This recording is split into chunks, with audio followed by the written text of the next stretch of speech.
You might call it a silent killer because so few of us ever want to talk about suicide and what leads people to take their own lives. But every 12 minutes in this country, someone does. We turn now to a nationwide tragedy, suicide. A new report from the Centers for Disease Control says it is growing rapidly among teenagers. You know, we live in a region of the country that has the top suicide rates. Is one of hundreds every year in Utah. This beautiful state with sweeping landscapes also has the dubious distinction of being ground zero of America's suicide belt.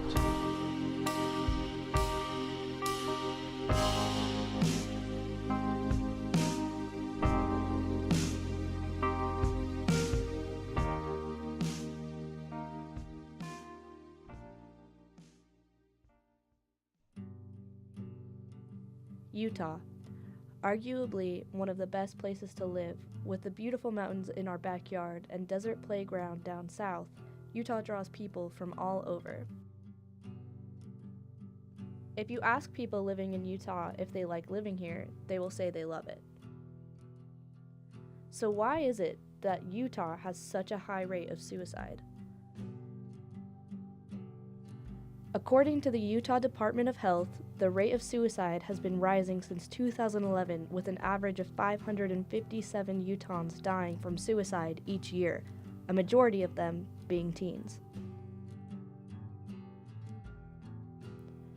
The number one cause of death for Utah teens ages 10 to 17 is suicide. The Utah Department of Health states some of the risks of suicide can come from diagnosable mental health disorders, easy access to lethal methods such as firearms or pills, lack of social support, stressful life events, and even altitude. In order to spread awareness, we need to take a deeper look into this epidemic. We learn from professionals and first-hand stories in order to understand for ourselves what factors are playing a role into such a high rate of suicide inside Utah, and what's being done to reduce these numbers.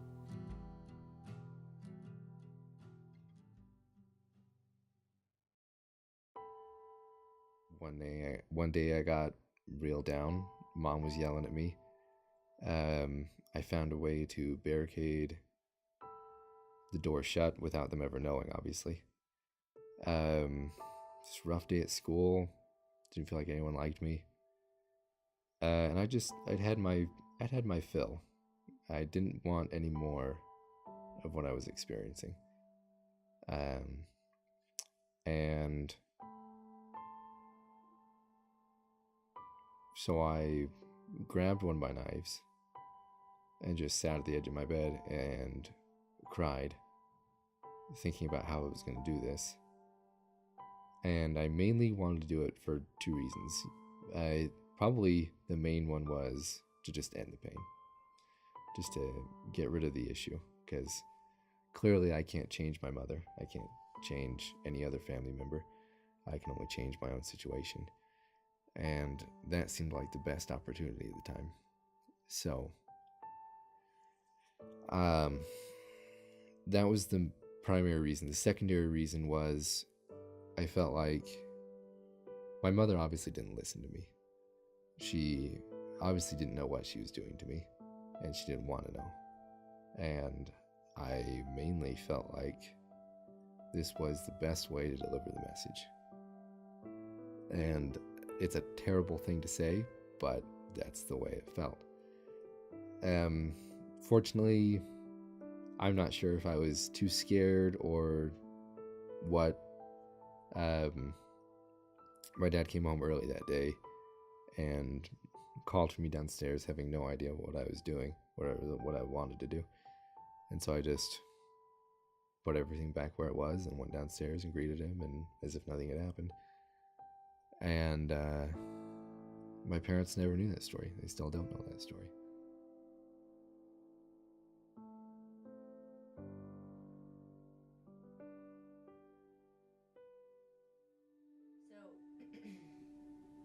we live in a region of the country that has the top suicide rates.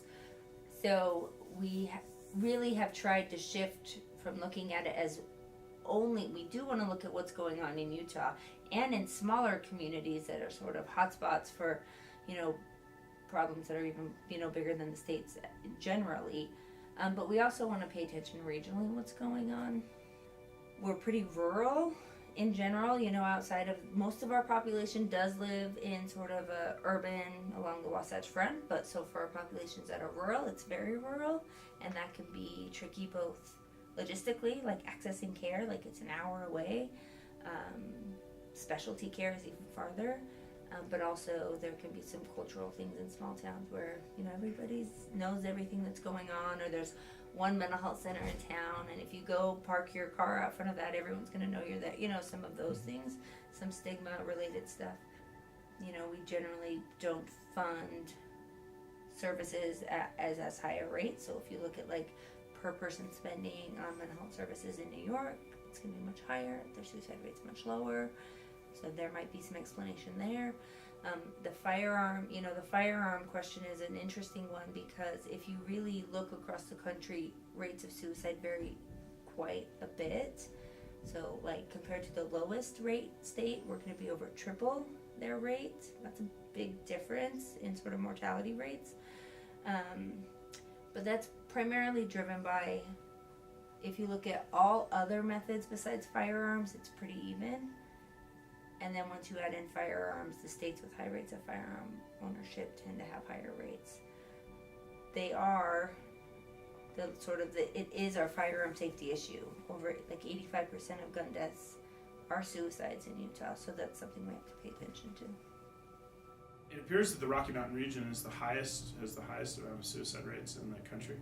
So us, Colorado, I believe as you go up, so Wyoming, Idaho, Montana seem to have some of the higher levels in the country, which is curious in that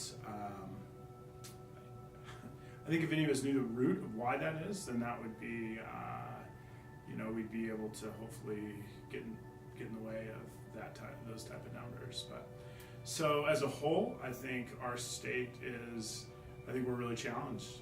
To me, I would think that a mountainous region like this, just my intuition would say that I would have guessed we would have had the lowest numbers, just because there are physical escapes that a person can get to and can rest and relax and be able to problem solve in nature and be able to, help strengthen a person's self-worth. And so that was really surprising to me to see that we had some of the highest numbers in the country.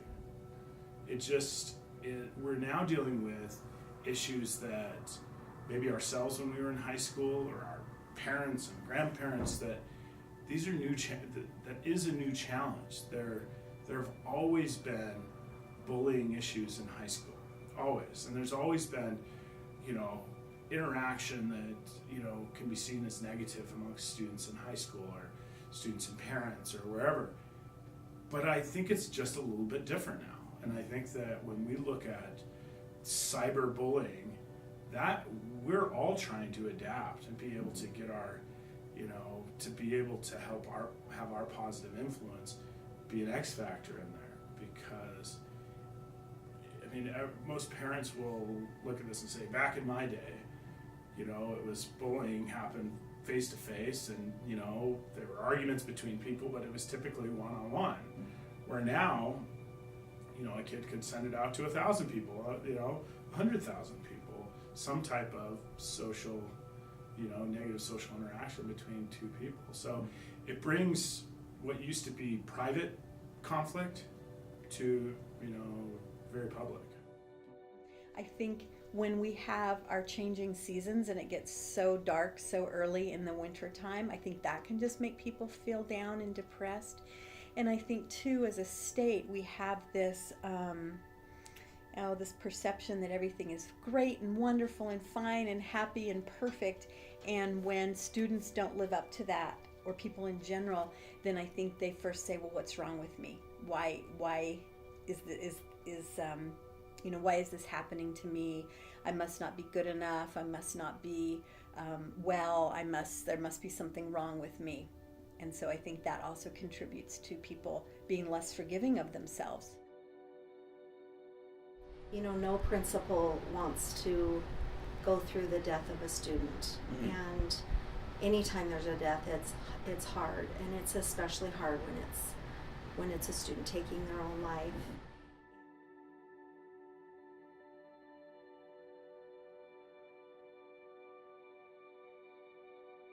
People who want to be involved in a religious community and are rejected. So we've heard folks who feel like they are rejected because they are struggling with an addiction. You know, a very common one is you feel rejected because of sexual or gender identity. For example, LGBT young people who are rejected have higher risks of drug use, of mental health problems, of suicide attempts. The big gap in knowledge, and not in Utah, and not even just in the US, but worldwide, is like we don't really know anything about sexual orientation and people who die by suicide. And it's easy to assume that if somebody is more likely to attempt, like a group of people is more likely to attempt, then of course they're more likely to die. But that's not necessarily true. So for example, women are much more likely to attempt suicide than men. They attempt at about 4 times the rate as men. But men are 4 times as likely to die by suicide. So while there's overlap in people who attempt and people who die, there's also differences. So that's a huge gap in knowledge that we have, and it's an unacceptable gap in knowledge that we have. And so now I think we've got this greater issue that all we're doing is seeing increases in anxiety. You know, from having that technology in hand, all we're seeing is people that, students that are very good people, that are incredible human beings with incredible potential and doing wonderful things right now, that are feeling more and more like they can't break away from this thing because this is their connection to the world. If you look at rates of suicide in Salt Lake City, they're about 45% higher than they would be at sea level, which is just a huge effect. We have, in essence, 150 extra deaths by suicide in Utah than we would have if we had, a spaceship and could move Utah to the west coast or somewhere else on sea level. But the thin air also causes an increase in a critical neurotransmitter called dopamine. And dopamine is the neurotransmitter that, to a certain extent, gives things value and meaning. That is, if you're a snowboarder and you really love snowboarding here, if you have more dopamine in your brain, and you will in the mountains, you like snowboarding even more. Or if you're, a racing enthusiast and you like riding your bike, you will be much more excited about going up Embarkation Canyon if you're here because there's more dopamine to give that experience meaning. There's a theory amongst people who do drug abuse research that one of the big effects is increasing dopamine in the brain and thus giving you a rush or a thrill or a happiness with risk-taking. So living in the mountains for most people is a happy thing because they're getting more dopamine, and anything that someone enjoys is going to be more pleasurable if you have more dopamine in the brain. And yet for some people, particularly those with a family or a personal past history of depression or anxiety, they feel worse, and in fact often they can feel terrible. And part of that is just that they're susceptible to depression, and we aren't really using all the resources we might to provide more effective treatments.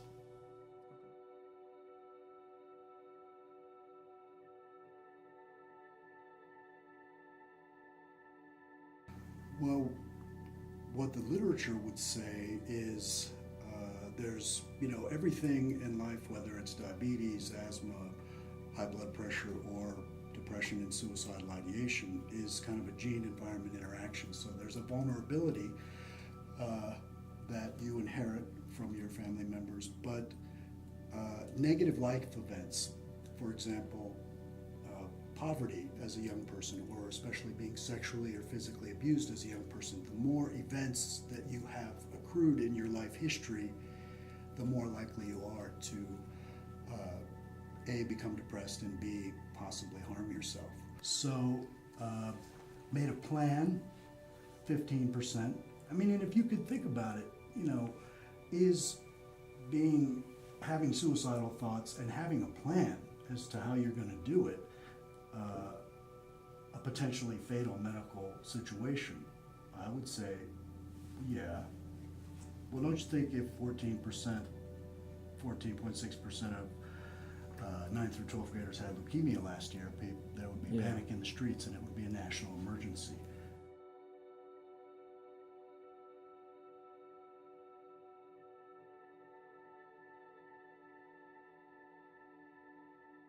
So years followed, and my mom's suicide caused my depression, and I was always anxious, always depressed. I was just kind of sad, quiet, did my own thing. I mean, on the outside, I would go to school, I'd go to church activities, I would go to all these family functions and put a smile on my face, and I was happy to be with my friends and family, but I was not happy on the inside. I didn't really talk to anyone about it because I didn't know how to. I didn't know if I could. Nobody else that I knew had experienced anything like that. So while all this was happening, I had a lot of suicidal thoughts, and when I was 14, I made my first attempt. I took a bunch of pills that I found, a whole bottle of ibuprofen and a bunch of other various pills, and decided that I didn't want to do it anymore, that I never was going to be happy again, and took all the pills and went to sleep. Next morning, I woke up very sick.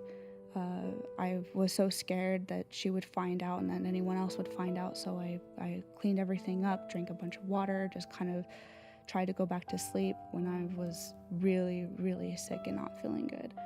But later that morning, my little sister came down into my room and she said, Mom said that we can hang out for the day. You don't have to stay in your room. You don't have to do all this stuff. You can come outside and play with me.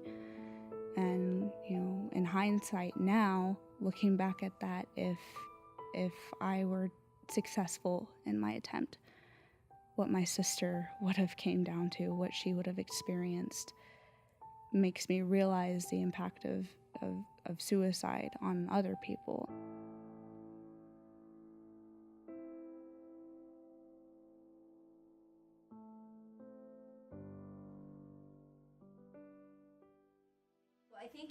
I think we recognize now that you can't just do like one thing. Developing themes through the year, just being able to positively affirm a student's, self-worth over and over, and I feel like you can't assume that a child knows that you care about them. It have to be, a student, a person has to be told over and over and over. So I think the more that we can normalize suicide as that there can be a medical condition around it, that we're very keen or quick to go to the doctor if we have a sore throat, take an antibiotic to help, but we're way less likely to do that if we have a mental health concern. And so I think just trying to get rid of the stigma of mental health problems.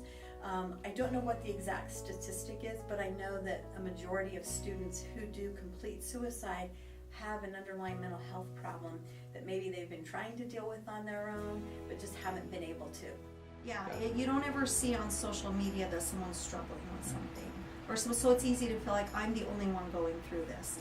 And you're not the only one going through it. And as a faculty, a few years ago, I don't know if you guys have seen this, but we put together a video called We See You. So, and the whole point of that was to show the students, we know what it's like to not pass your driver's ed test, to not get asked to the prom.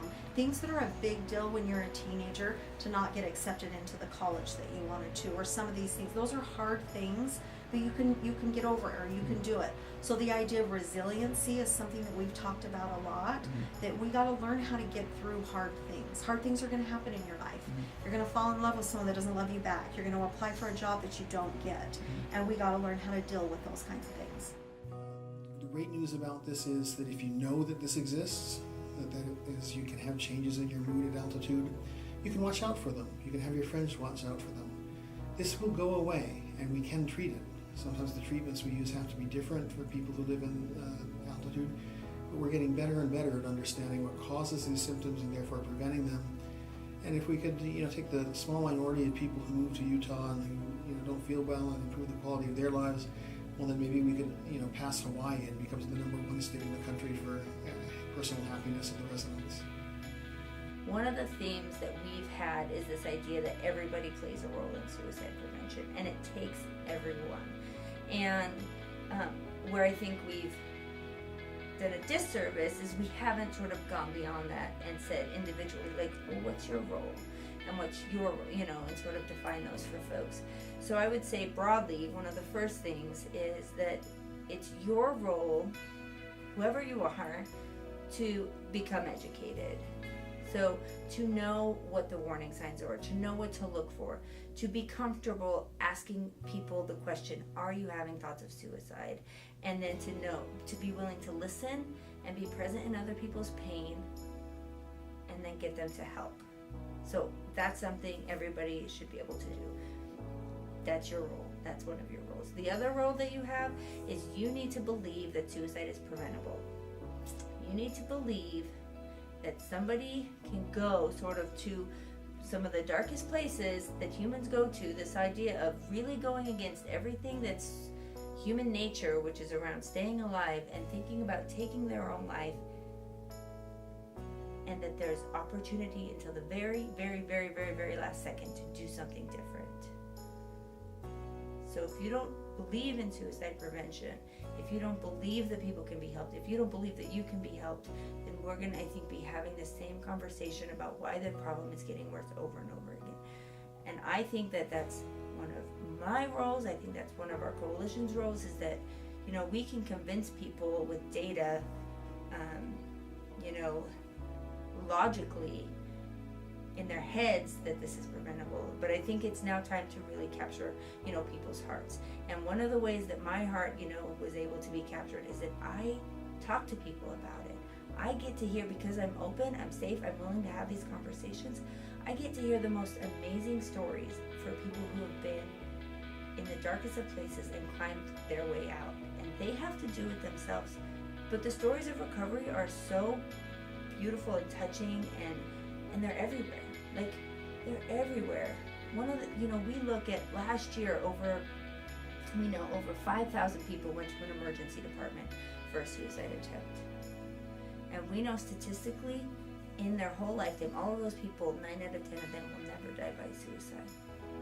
So if you look around, there are people who have thoughts of suicide, there are people who have attempted, and there are people who are still suffering, who are still here, who are fighting, who are in recovery, who are doing better, who have gotten through that. And so talk to people about it, learn those stories, believe that this is possible, and do your role in prevention.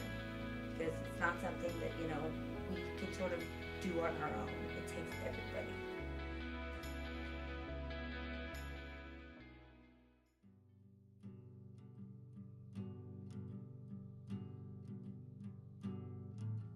Being a teen isn't easy. Being human isn't easy. No matter how many studies and surveys are done to show the facts and statistics, the one thing that will bring about change is awareness. If you know someone who's depressed and is struggling, help them. If you yourself are feeling suicidal or have suicidal thoughts, get help.